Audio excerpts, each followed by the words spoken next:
मीसा को उसके पति मनन ने ऑफिस में फ़ोन किया और कहा उसके बचपन की मित्र स्मृति अपने पति के साथ दिल्ली में आई है। बेचारी का कैंसर लास्ट स्टेज पर है। प्लीज़ तुम उनसे मिलने चलो मेरे साथ, क्योंकि वह मेरी बचपन की मित्र है और हमारे ही शहर में बड़ी मुसीबत में है। बहुत सालों तक हम मिले ही नहीं। पापा का फ़ोन आया था कि वह अपने पति के साथ इसी शहर में डॉक्टर को दिखाने आ रही है। मीसा को भी ठीक लगा कि उसका जाना ज़रूरी है और दोनों अस्पताल पहुँचे। वहाँ पहुँचकर मीसा ने देखा आकाश को स्मृति के पति के रूप में। उसके पैरों के नीचे से धरती खिसक गई। वह थोड़ी देर तक रुकी, फिर स्मृति से कहा, आप बिल्कुल ठीक हो जाएंगे, हौसला रखें और मैं शाम को फिर आपसे मिलने आऊँगी। अभी मुझे निकलना होगा। फिर उसने अपने पति मनन से कहा, आप यहाँ रुको, मैं गाड़ी से चली जाती हूँ। शाम को हम दोनों साथ घर चलेंगे। बाहर निकलकर उसने देखा कि आकाश में काले बादल छाए हुए हैं। मीसा अपने ऑफिस की तरफ लौट रही थी। सड़क खाली थी। शायद बारिश की आशंका की वजह से लोग अभी बाहर नहीं निकल रहे थे। कार और मन दोनों तेज गति से दौड़ रहे थे। मीसा का मन अपने बचपन में पहुंच गया था। वह स्कूल की होनहार विद्यार्थी थी। सभी टीचर्स उसको बहुत पसंद करती थी।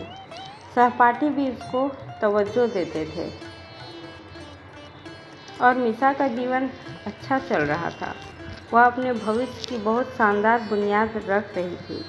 मीसा जितनी तेज और कुशाग्र बुद्धि की थी, उसकी प्रिय सखी सोनी उतनी ही सीधी सादी थी।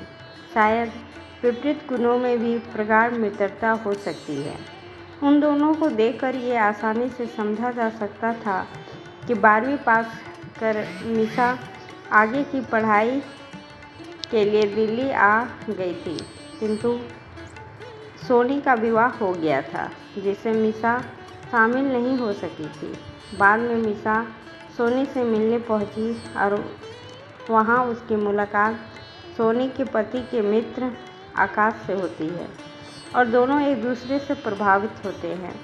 आकाश सिविल सर्विसेज की तैयारी कर रहा था और मीसा पढ़ाई के साथ साथ पार्ट टाइम जॉब भी कर रही थी। अतः सोनी के साथ साथ मीसा आकाश को भी कभी कभी गिफ्ट भेजती थी। उसको भी एसटीडी कॉल लगा देती थी। मीसा आकाश की हर छोटी बड़ी खुशी और दुख के सहभागी बनती थी। उसके जीवन की महत्वपूर्ण दिनों को वह अपनी खुशी समझकर सेलिब्रेट करती थी।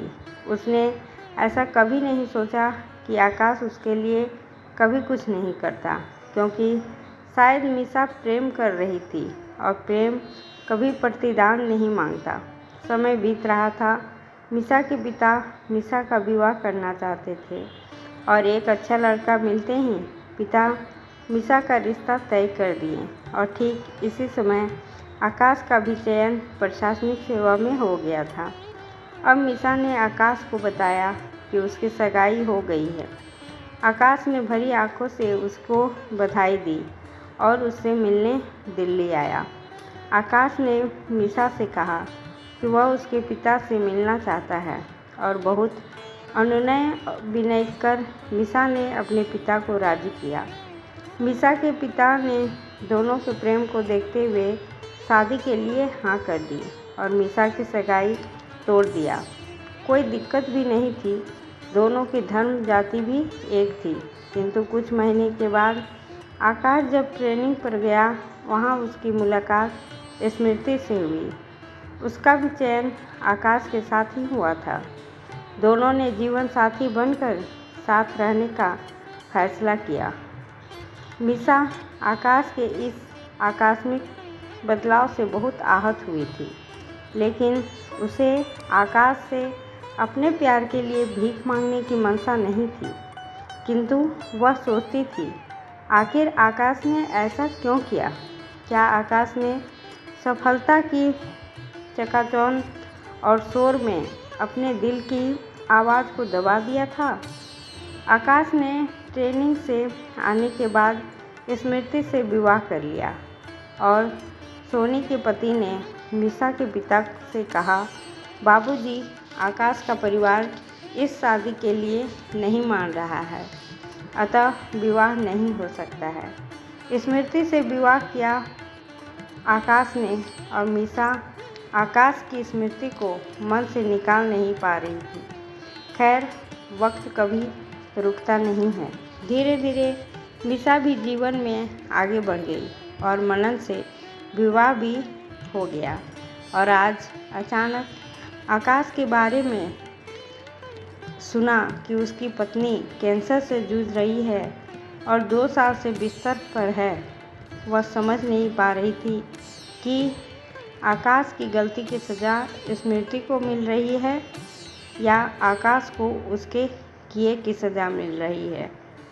उसके विचारों को विराम तब लगा जब मीसा के पति मनन ने आकाश से उसको मिलवाया और कहा, आप हैं आकाश, मेरी बचपन की मित्र स्मृति के पति। और उसने आकाश की आंखों में कुछ देखा। वो क्या था पता नहीं, शायद पछतावा या शर्मिंदगी या कायरता। किंतु मीसा की आंखों में आकाश के लिए एक ही सवाल बरसों से था, आखिर क्यों? दोस्तों, मुझे सपोर्ट करने के लिए चैनल को सब्सक्राइब करें और अगर ये कहानी अच्छी लगी तो शेयर और लाइक करें। धन्यवाद।